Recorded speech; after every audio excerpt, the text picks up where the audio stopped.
Turner is a police officer. He catches 4 times more criminals, 4 times as many as any other cop.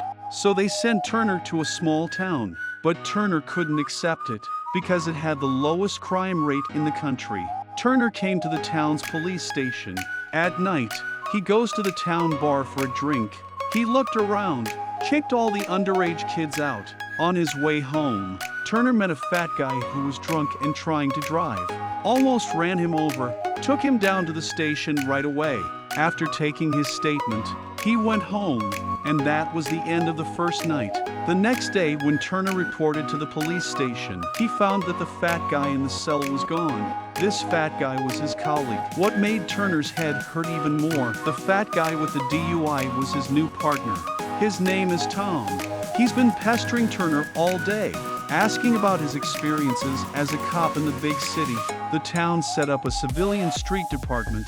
It's made up of residents. Turner was invited to a regular meeting. While Turner was being driven crazy by these people, he finally got a call about a crime. Turned out to be helping a neighbor catch a missing goose. Turner saw someone stealing on the security camera. He chased the thief for blocks. He caught the thief. The owner of the supermarket didn't want to prosecute the thief. The thief was acquitted. That day, Turner and Tom were on highway patrol. They saw someone speeding. Turner went straight to the stop.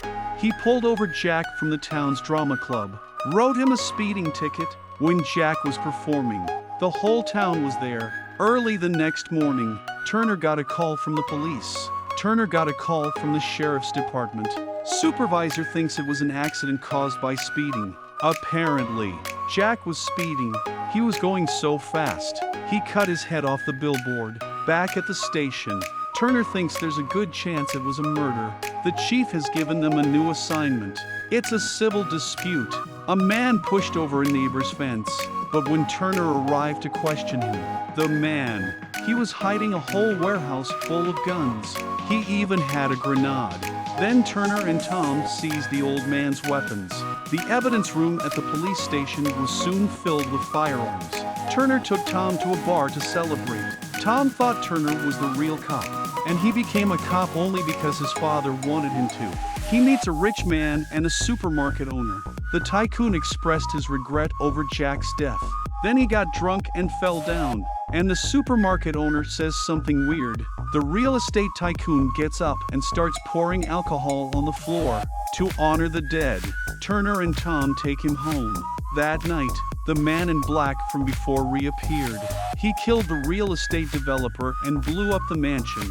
The police immediately launched an investigation, but Turner noticed that the supermarket owner was passing by with a grin on his face. This made Turner think that something was wrong, so he went back to the police station to check the CCTV footage. But the security camera was broken. It only captured the lost goose. Later that afternoon, a reporter from the town approached Turner in a hurry, said he had something important to tell us about the case. He said he'd meet him at the church at 3 p.m., but when Turner arrived at the church on time, the reporter had already been killed by the man in black. When he got home, Turner went through all of the town's records for the past few years. He found that all the victims were related to a land deal in one way or another.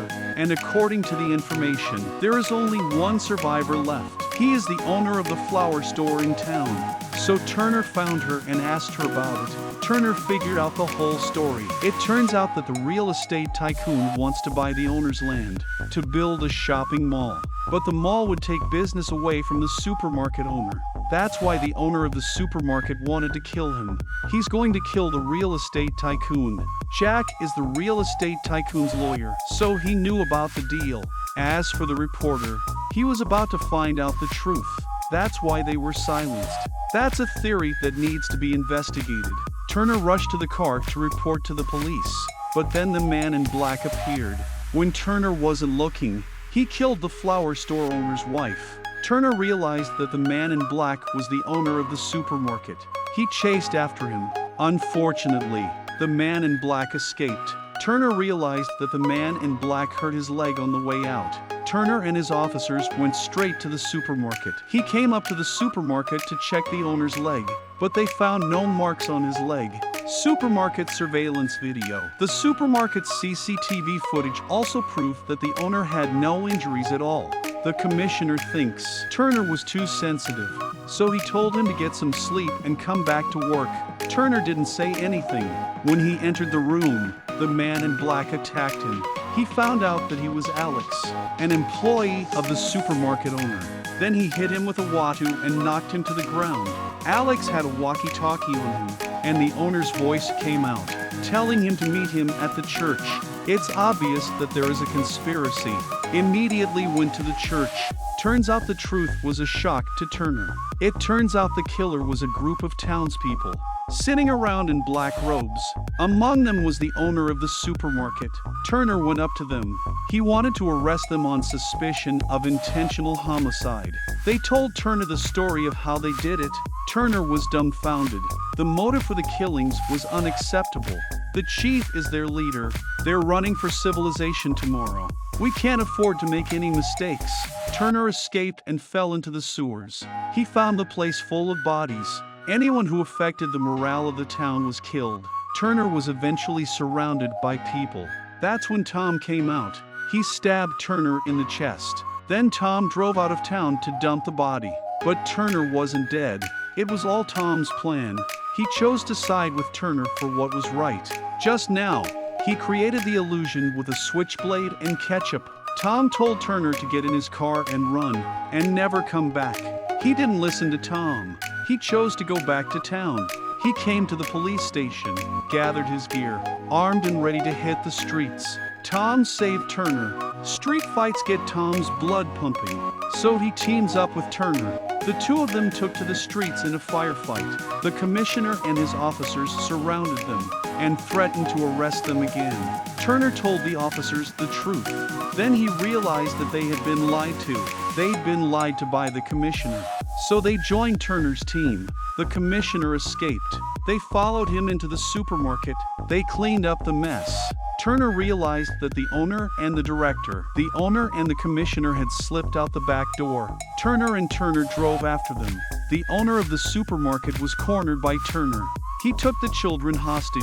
After a fierce battle, Turner was able to arrest all the criminals. When his old boss heard about it, he wants Turner back. Without Turner, the crime rate in the city skyrocketed.